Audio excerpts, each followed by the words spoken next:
Avez-vous déjà eu ce sentiment-là de passer à côté de votre vie? De simplement pas y arriver, puis pas arriver à atteindre vos aspirations? Comme si peu importe ce que vous faisiez, il y avait tout le temps finalement une forme de décalage subtil entre vous puis l'essentiel, entre vous puis les autres, puis entre vous et la vie. Et si vous aviez cherché partout, puis essayé toutes les options, puis les méthodes, puis rencontré les bonnes personnes, puis essayé toutes les opportunités, sauf finalement d'aller à la rencontre du seul endroit où se trouvait la réponse, c'est-à-dire en vous. Je me souviens de ressentir une peur viscérale, pas une simple petite inquiétude de surface, mais une angoisse profonde qui allait jusque dans mes os. C'est la peur de passer à côté de ma vie, la peur de faire les mauvais choix, la peur de me tromper de route, de perdre un temps fou que je pourrais jamais rattraper. Puis à ce moment-là, j'ai cherché, désespérément même. J'ai lu absolument tout ce qui pouvait me tomber sous la main, puis j'ai dévoré les livres comme si chaque page pouvait contenir la clé.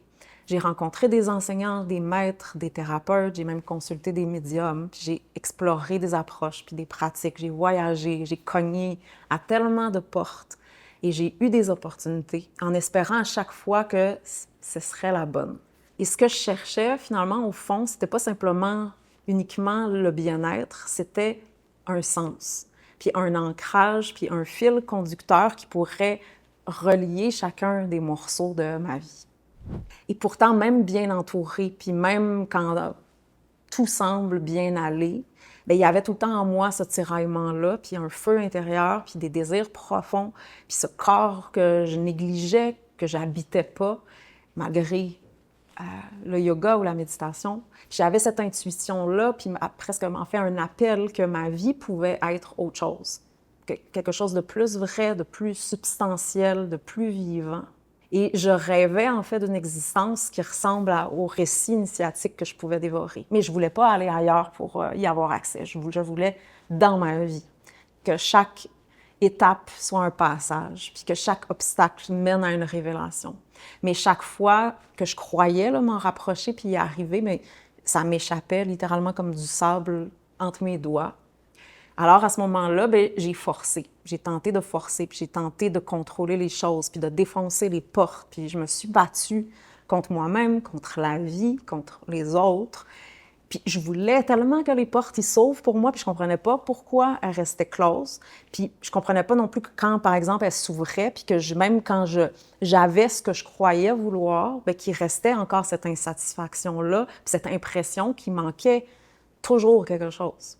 Puis un jour, j'ai découvert des principes, des lois de la nature, puis des vérités qui ne dépendent pas d'une mode ou d'une croyance, qui sont universelles, mais qui vivent dans le corps, dans la façon dont la vie est orchestrée ou s'organise. Et elles m'ont révélé quelque chose de fondamental, que je marchais pas mon chemin, que j'étais pas alignée, que je jouais un rôle, puis que je m'étais modelée en fait pour correspondre à une certaine image, et que ce faisant, mais finalement, je perdais l'essentiel, c'est-à-dire mon énergie, mon temps, mes dons, mon essence. Pourquoi? Bien, finalement, pour des miettes, puis pour une reconnaissance qui me nourrissait pas ou qui nourrissait pas mon cœur véritablement ou qui était vraiment éphémère. Mais j'ai découvert, puis j'ai eu la chance d'approfondir qu'il est en fait possible d'apprendre à marcher dans ce monde-ci autrement, sans se couper de ses désirs, puis sans s'épuiser, puis se brûler, et sans se trahir. Qu'il est possible en fait de réapprendre à écouter tout ce qu'on avait mis de côté jusqu'à présent,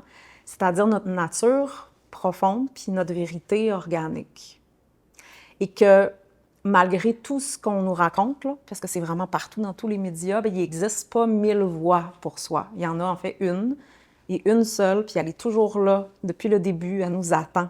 Elle est inscrite en soi, dans chacune de nos tensions, dans chaque élan, dans chaque respiration. Donc, le seul endroit que je n'avais pas véritablement exploré, malgré toutes les approches dites spirituelles que j'avais abordées, c'était finalement en moi. Pas dans l'idée de moi, pas dans l'image, mais dans le lieu vivant, intime, brut, qui porte mon chemin depuis le début. Mon temple, mon corps, c'est là en fait que se trouve mon opportunité, mon alignement, puis ma vie. Donc, passer à côté de sa vie, c'est finalement passer à côté de soi, puis c'est se laisser prendre par une image de soi plutôt que de venir à sa rencontre profondément. Et c'est vivre une vie qui prétend, même qui prétend des fois ne pas prétendre, puis qui est finalement l'ombre de ce qu'elle pourrait véritablement être parce qu'on manque d'outils ou on manque de guidance, ou parce que tout simplement on ne veut pas prendre la responsabilité qui vient avec le fait d'oser marcher son chemin, puis qu'on en est en fait terrifié. Et c'est renoncer à toutes les autres portes, puis accepter de les fermer pour en choisir une seule, celle qui mène vers soi-même. Et ce choix-là, il peut détonner, il peut nous amener hors des sentiers battus, puis loin de ce que les autres peuvent comprendre ou même approuver. Et donc, c'est accepter que notre voix, c'est à nous de la découvrir, puis de la déchiffrer réellement.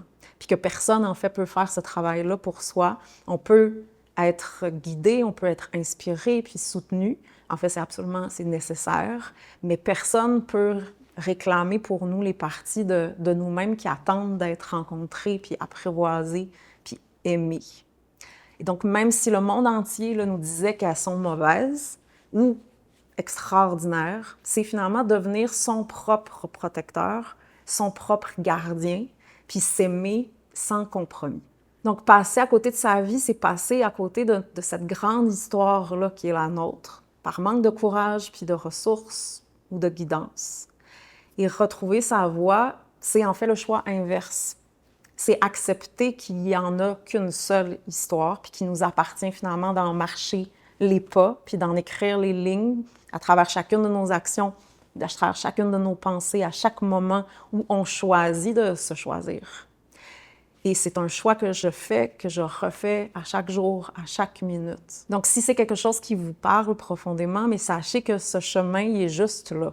Puis, il attend, en fait, que vous.